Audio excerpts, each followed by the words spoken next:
Andrés Rodríguez ha dado algunas de las cifras de cómo la digitalización ofrece algunas de las grandes oportunidades, llamémoslo, de negocio. Y nuestro país cuenta con un sistema bancario avanzado en tecnología y que quiere ser líder en innovación. Es un placer presentar la primera conversación, la primera charla de esta mañana, el impacto de la transformación digital sobre el modelo de negocio bancario. Una conversación de la mano de Héctor Flores, socio director de consultoría de Deloitte, y José Ignacio Gurigolzarri, presidente de Bankia. Muchas gracias, muy buenos días. Ahí estáis.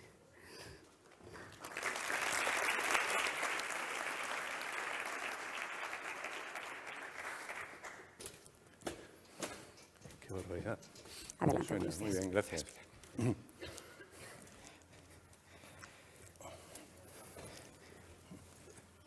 Muy buenos días a todos.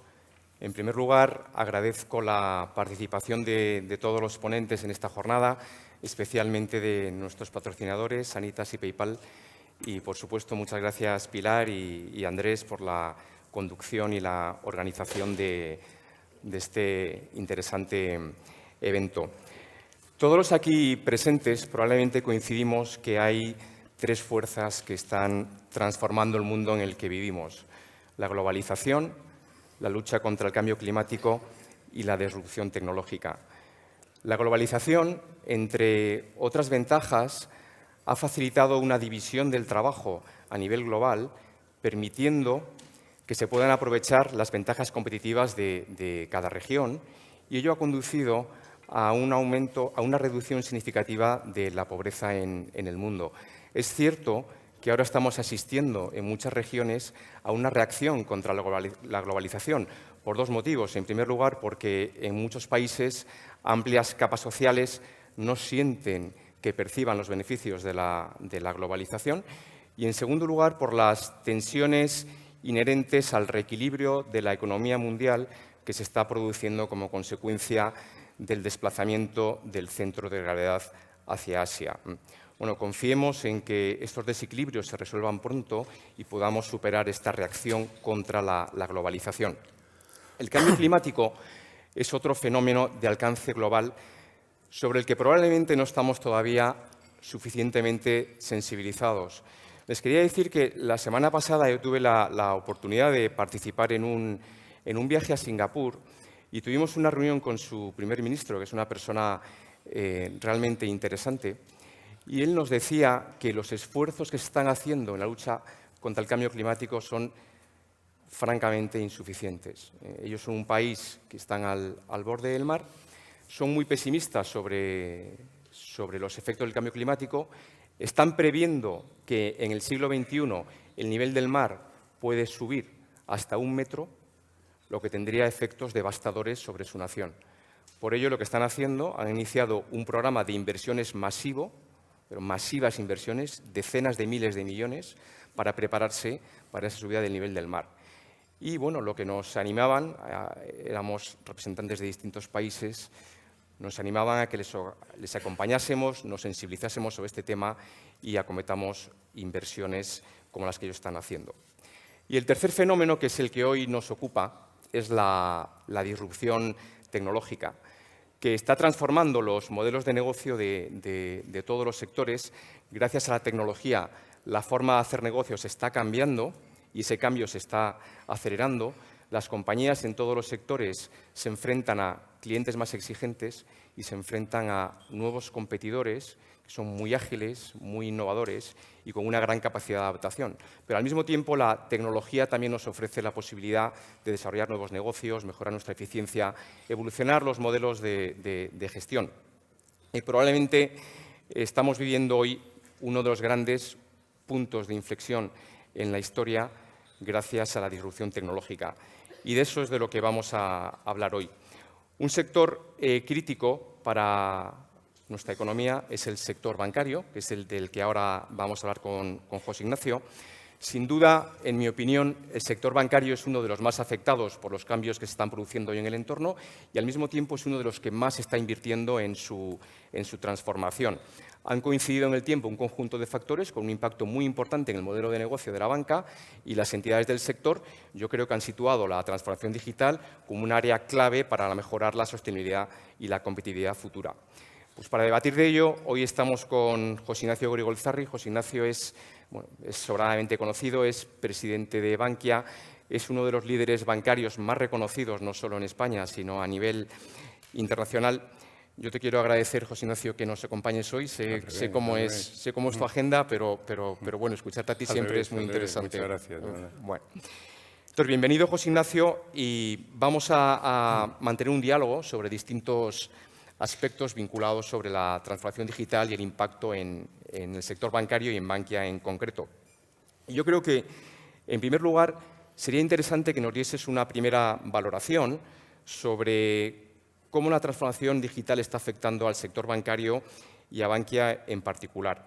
En la actualidad, la banca está atravesando un entorno muy complejo, donde se ve afectada por tipos de interés negativos, algo que pensábamos que nunca íbamos a ver, pero lo estamos viendo. Continúa la senda de desapalancamiento del crédito. Estáis expuestos a unos requisitos regulatorios tremendamente exigentes y probablemente desproporcionados en comparación con otros sectores. Hay cierta crisis reputacional. Todo esto está afectando a la rentabilidad presente del sector y quizás también a las expectativas futuras.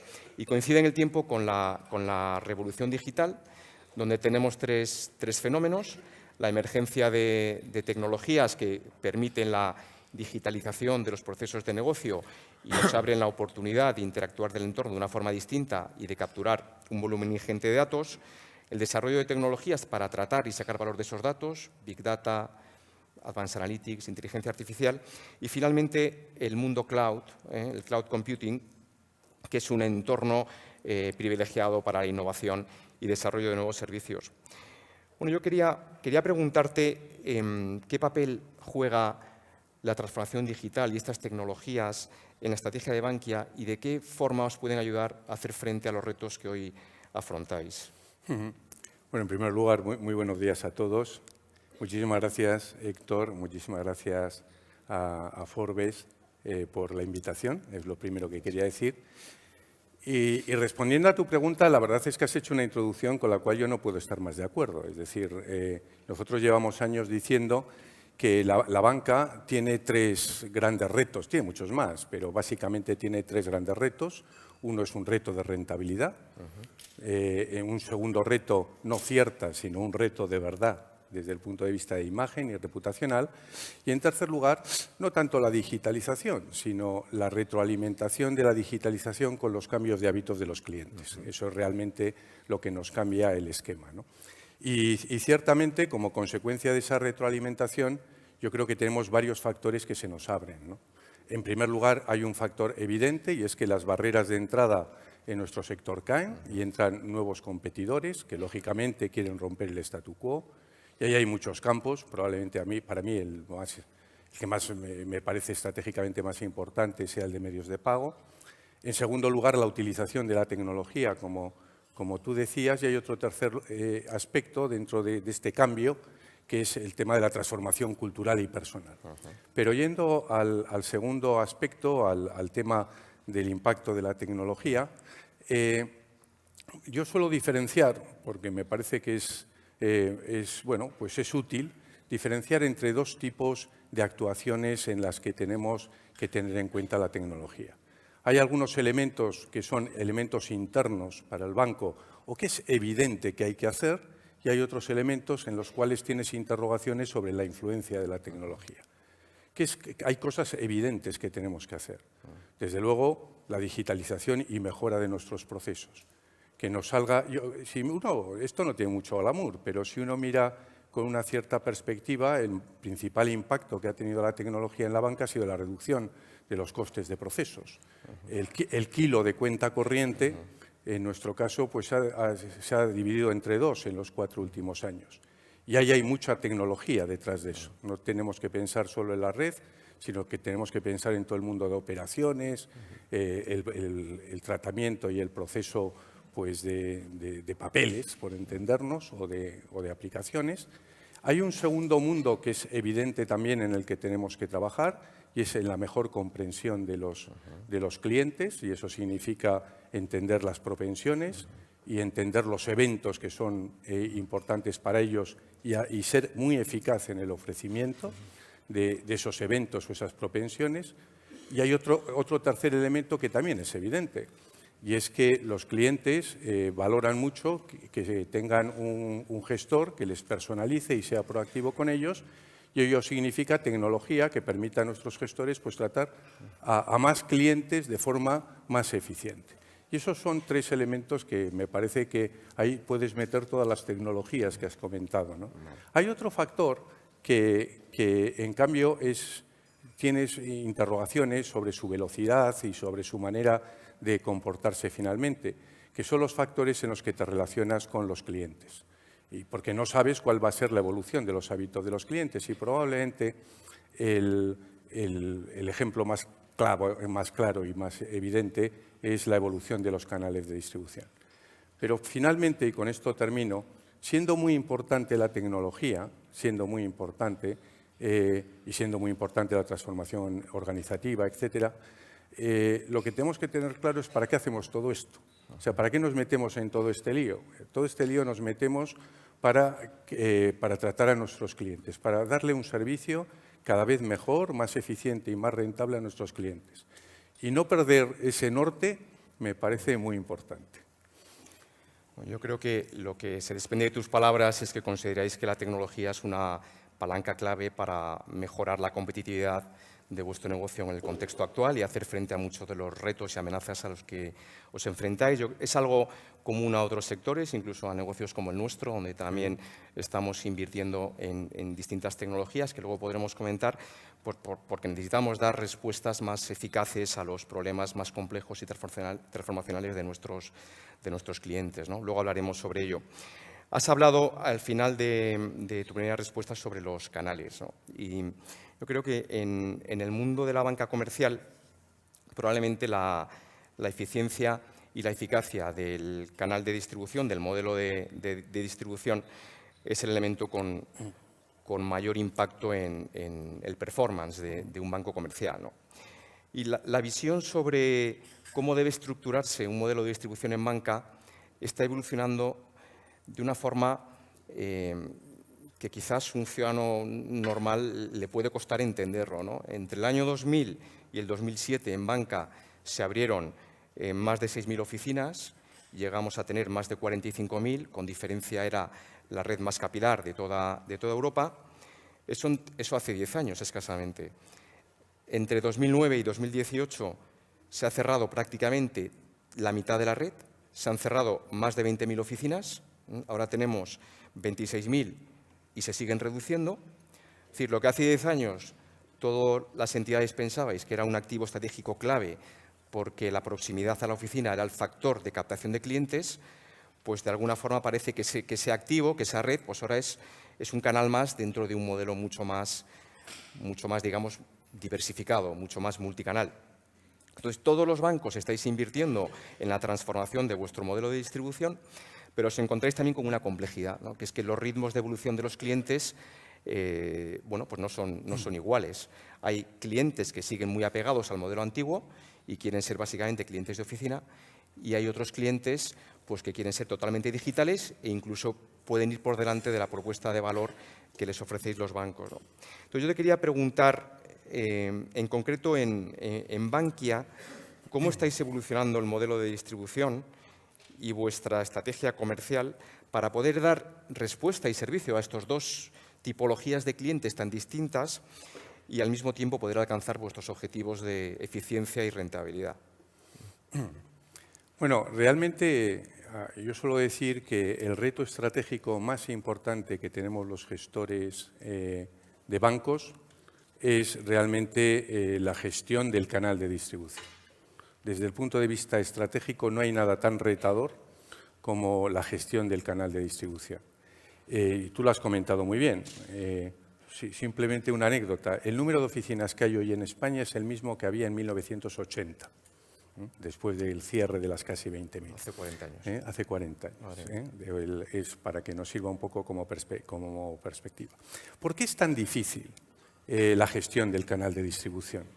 Pues tú lo has comentado, porque realmente nosotros tenemos clientes con necesidades y con hábitos muy distintos. Tenemos una realidad que están conviviendo segmentos muy diferentes. Os pongo algunos ejemplos.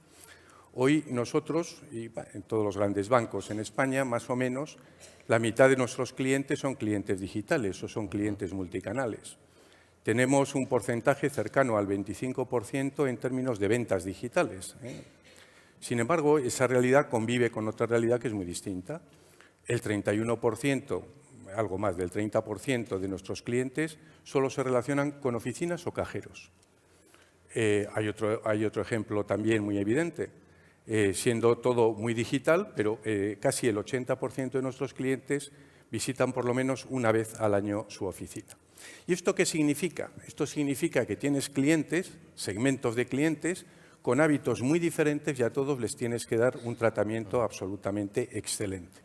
Pero además significa que tienes otra complejidad adicional, porque estos segmentos no son estáticos. Los cambios de hábitos entre unos segmentos y otros se están produciendo permanentemente. Y personas que están con un comportamiento hoy tendrán un comportamiento mañana muy distinto, ¿no? Y ese es el gran reto al que yo creo que nos tenemos que enfrentar, ¿no?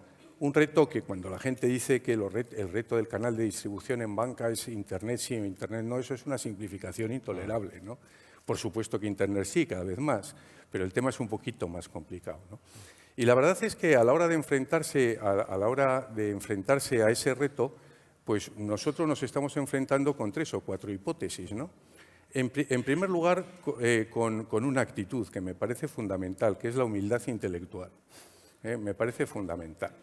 Es decir, el cómo va a evolucionar esto y a la velocidad que va a evolucionar esto no depende de nosotros y de nuestros apriorismos, sino depende de lo que quieran los clientes. Y, por lo tanto, lo que tenemos que desarrollar es una escucha permanente para ver cómo se están produciendo estos cambios. A mí me parece que en situaciones como las que estamos viviendo, uno no tiene que ser dogmático y el apriorismo es lo peor que puede tener. Trabajar en base a prueba y error, desde luego, me parece mucho más aconsejable, muchísimo más aconsejable. Pero, en definitiva, si estás ante una situación como esta, una situación a la que tienes que responder, lo que necesitas es generar una posición, una estrategia en la cual tu organización sea flexible y rápida. Y lo que tenemos que organizar, y lo que estamos organizando en nuestro caso, en el caso de Bankia, son respuestas diferentes a distintos tipos de clientes, pero unas respuestas que están bien engrasadas. Pongo 2 ejemplos. Nosotros, a los clientes que tienen mucha relación con nosotros, el 50% de los clientes que tienen mucha relación con nosotros tienen un gestor personal que es proactivo con ellos, ¿no? Ese gestor puede estar o en una oficina o en un centro remoto. Estará en una oficina cuando el cliente quiere ir a la oficina y estará en un centro remoto relacionándose con el cliente como el cliente quiera, por mail o como él quiera, si el cliente está digitalizado.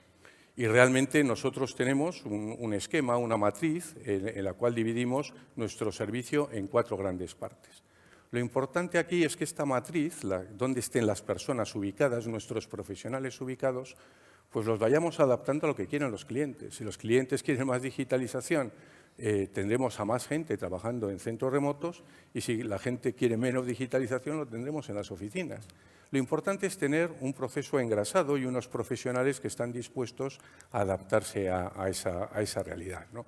Y yo creo que ese es el enfoque con el que nos tenemos que enfrentar cara al futuro.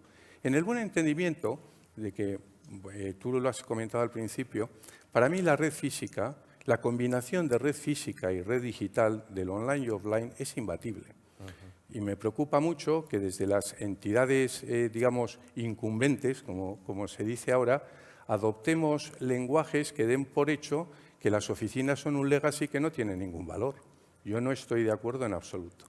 Yo personalmente creo que, por supuesto, tendremos que hacer un proceso de adaptación, como he comentado antes, además muy vivo y muy fuerte y muy profundo, pero yo estoy convencido que las entidades vencedoras en esta confrontación estratégica serán aquellas que combinen de forma excelente pues, su red online y su red offline, su red de oficinas y sus alternativas de canales digitales.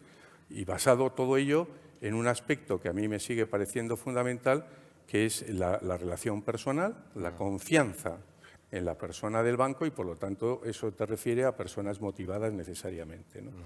Pero yo, como podrás comprobar, es un tema que tengo pocas respuestas, tengo respuestas más sobre los caminos que tenemos que recorrer que sobre el final del camino, que el final del camino ni sé la respuesta ni creo que sea relevante que lo sepa. Lo importante es que lo sepan los clientes y que nos lo digan a nosotros y que nosotros nos adaptemos, ¿no? Yo estoy muy de acuerdo contigo. Yo creo que hoy no hay verdades absolutas. Estamos en un mundo dinámico, complejo, cambiante, y lo importante es tener los esquemas de gestión que te permitan ser flexible e ir tomando las decisiones adecuadas en cada momento para equilibrar la eficiencia y la preocupación por el cliente, la calidad del servicio, etcétera, ¿no? Yo creo que ahí vosotros lo estáis haciendo francamente bien, José Ignacio. Yo he tenido la ocasión de probar a nivel personal vuestros gestores personales. ¿A que son estupendos? Son muy buenos, y os invito a todos que lo probéis, porque aunque no lo ves, pues sientes la cercanía de tener a alguien que se preocupa por ti, ¿no? Entonces, enhorabuena por todo lo que estáis haciendo. Muchas gracias. Me quería detener perdón por la cuña publicitaria. No. Me quería detener un momentito, José Ignacio, aunque es un tema muy técnico y probablemente luego se hable más en los paneles, en las principales tecnologías en las que estamos invirtiendo como organizaciones. En su introducción, Pilar y también Andrés han hecho referencia a la avalancha que tenemos hoy de nuevas tecnologías, pues, inteligencia artificial, robótica, blockchain, cloud computing, etcétera, etcétera. Y son tecnologías que tienen distinto impacto en función del sector, distinto nivel de penetración, ¿no? Entonces, es muy importante ser muy selectivo, ser muy eficiente y priorizar las inversiones en aquellas tecnologías que tienen más impacto en cada entidad en función del sector en el que está y de su situación particular, ¿no? Yo, por hablar un minuto de nuestro ejemplo, nosotros hemos decidido en Deloitte priorizar cuatro tecnologías, y fuera de esas cuatro, pues las inversiones van a ser muy limitadas. La primera que hemos priorizado por encima de cualquier otra es Advanced Analytics. Estamos realizando inversiones muy significativas en Advanced Analytics para incorporar capacidades analíticas avanzadas a todo nuestro abanico de servicio y poder dar soluciones mucho más profundas y mucho más eficaces a los problemas más transformacionales de nuestros clientes. Ese es el primer ámbito de inversión. El segundo, la robótica.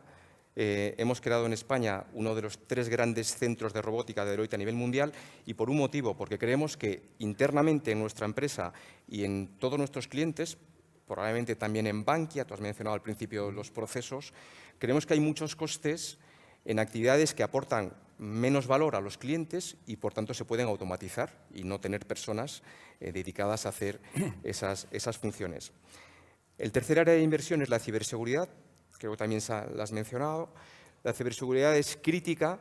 Cuanto más se desarrolle la digitalización, más importante es que controlemos los riesgos asociados a dicho proceso, y hemos creado en España el principal centro de ciberseguridad de Deloitte en Europa y el segundo del mundo. Y el cuarto ámbito de inversión es cloud.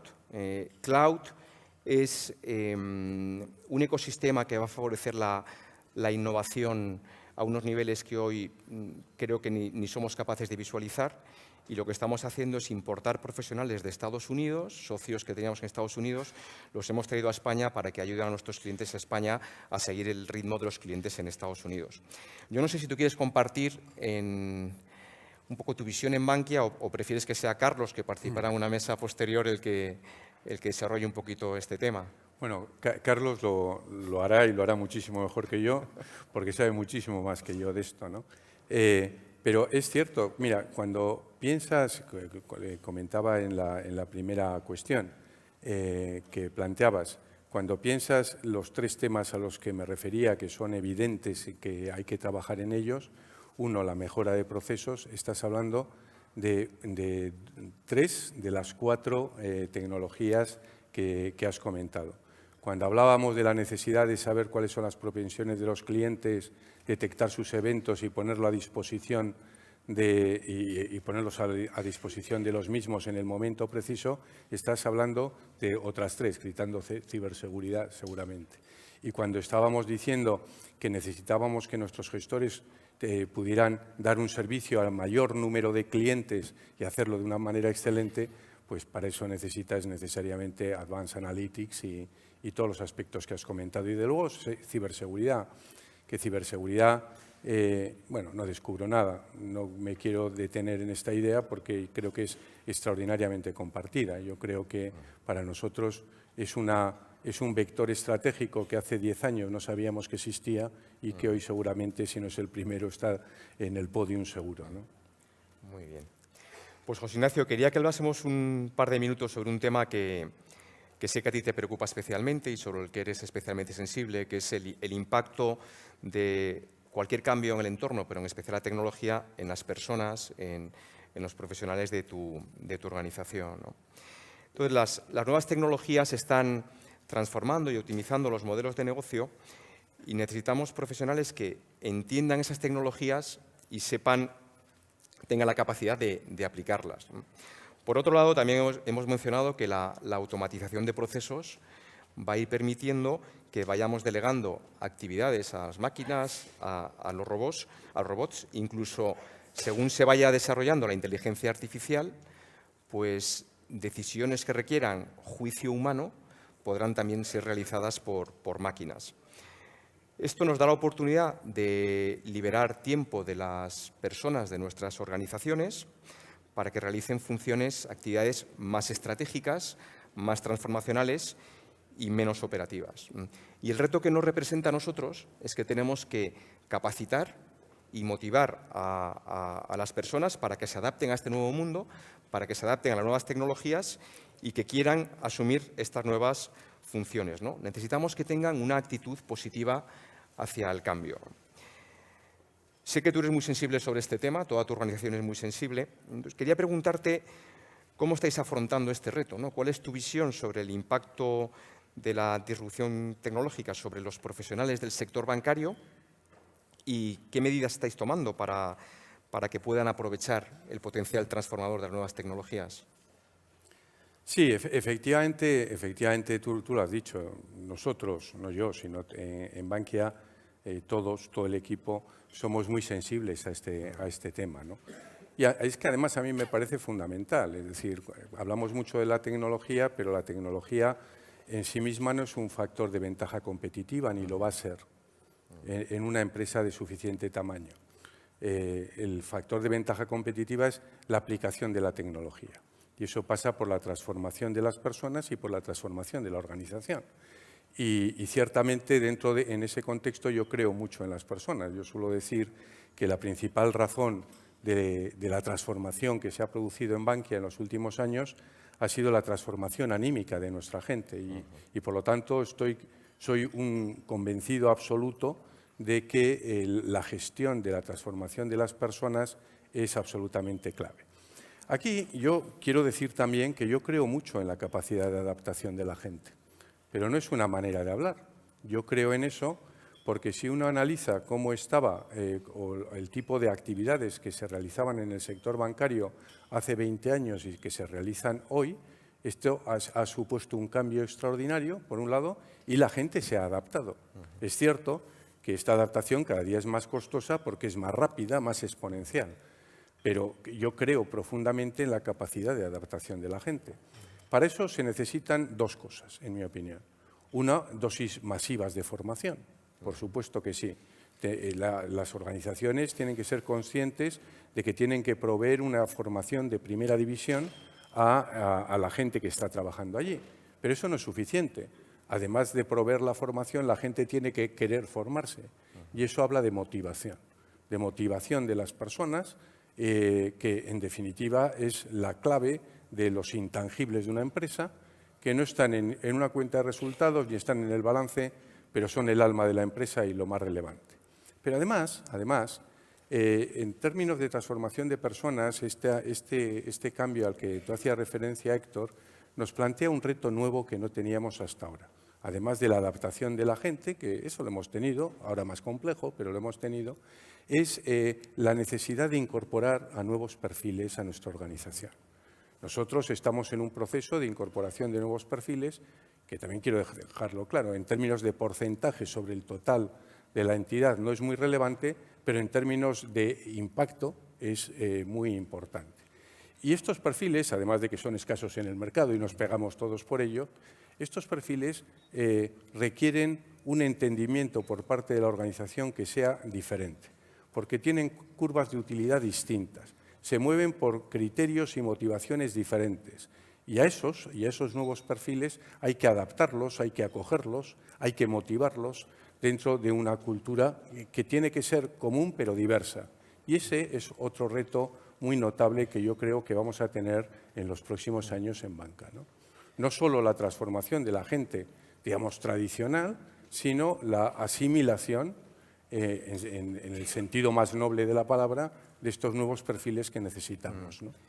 Vinculado con lo que estás comentando, la verdad es que nosotros estamos haciendo iniciativas similares. Estamos transformando absolutamente el plan de formación. Creemos que los planes de formación que teníamos en las empresas no estaban preparados para preparar a las personas para el mundo de hoy. Hoy quizás le estamos dando, fíjate, menos peso al componente más técnico, que se puede hacer incluso vía e-learning online, y estamos poniendo mucho foco en las capacidades que creemos que hoy son críticas para que los profesionales tengan éxito, como es la capacidad de problem solving, la capacidad de liderar y gestionar equipos, habilidades cognitivas y emocionales y, lógicamente, entender las capacidades digitales. Y vinculado a los perfiles, también nos hemos dado cuenta que quizás estaba demasiado sesgado nuestra estrategia de recruiting en una dirección, que era ingenieros. De las 3.000 personas que tenemos en nuestro negocio de consultoría, el 75% son ingenieros. Pues eso creemos que tiene que evolucionar de cara al futuro y estamos abriéndonos y siendo mucho más sensibles, no solo a grandes especialistas en temas como los que tú comentabas, ciberseguridad, inteligencia artificial, etcétera, sino también a graduados en ciencias sociales, que creemos que van a ser claves en el futuro y sobre todo en la gestión del cambio, que es tan importante hoy, en un entorno tan flexible. Para ese tipo de asesoramiento y de actividades necesitamos mucho más graduados sociales, ¿no? Pues ahí sí, también. Me hace gracia porque el otro día el rector de una universidad me decía que la evolución era de pedir gente STEM a pedir claro. gente STEAM, metiendo una A de Arts, ¿no? Y yo estoy totalmente de acuerdo. Y de hecho, es la misma, esa reflexión nos ha conducido a las mismas conclusiones en el caso de Bankia. Nosotros empezamos, comienzos del año pasado, definimos lo que denominamos transformación digital. Y en el momento en que profundizas 30 segundos en la transformación digital, llegas a la conclusión de que eso no es posible si no hay una transformación cultural. Y la transformación cultural no es tanto una technicality, sino unas capacidades de liderazgo. Y de hecho, hoy, mañana iré, tenemos en jornadas de 2 días a las 600 personas más importantes o de puestos más relevantes, no las personas más importantes, que lo son todas, pero de puestos más relevantes de nuestra organización, en cursos de 2 días, precisamente profundizando en ese tema, ¿no?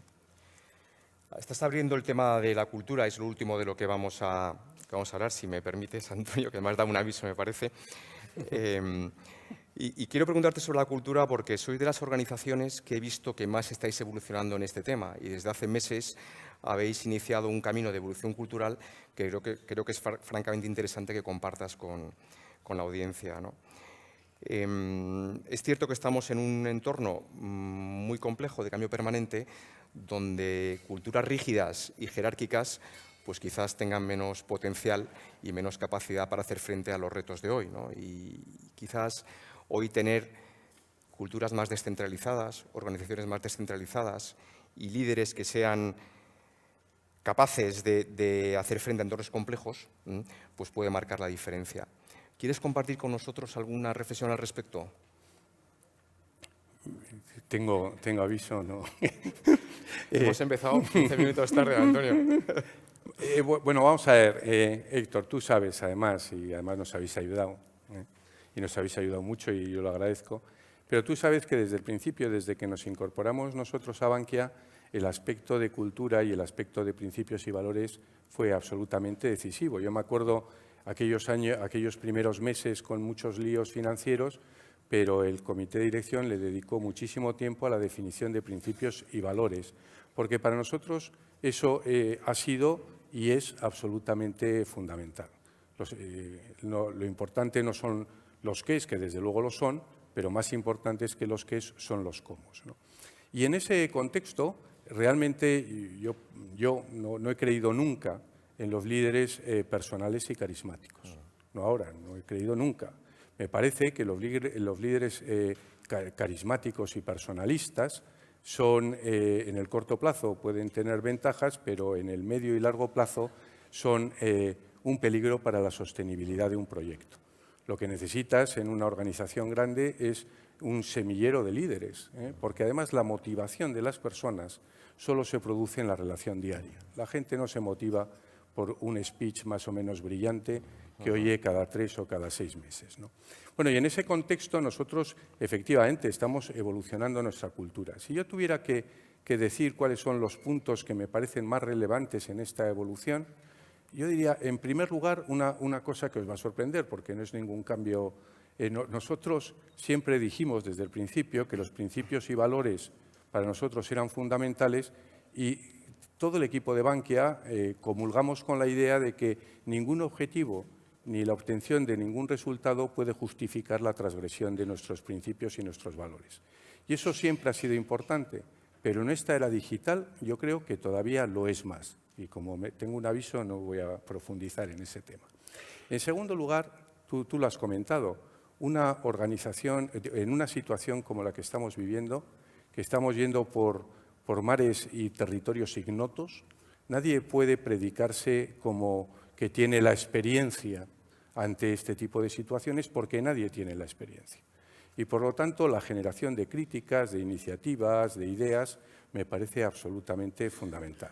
Ideas que, por definición, en este nuevo entorno, tienen que ser transversales. Las primadonas hoy ya no funcionan.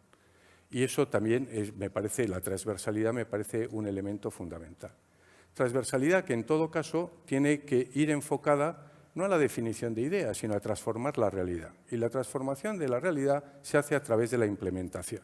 Las ideas están muy bien, pero nosotros no estamos en la academia, nosotros estamos en una organización empresarial y solo la transformación de la realidad, solo la implementación crea valor. Y además hay que hacerlo de manera rápida. Y hay otro aspecto que probablemente antes no era tan importante, pero ahora me parece absolutamente fundamental, y es la diversidad a la que antes he hecho referencia. Este concepto de diversidad en la organización me parece fundamental.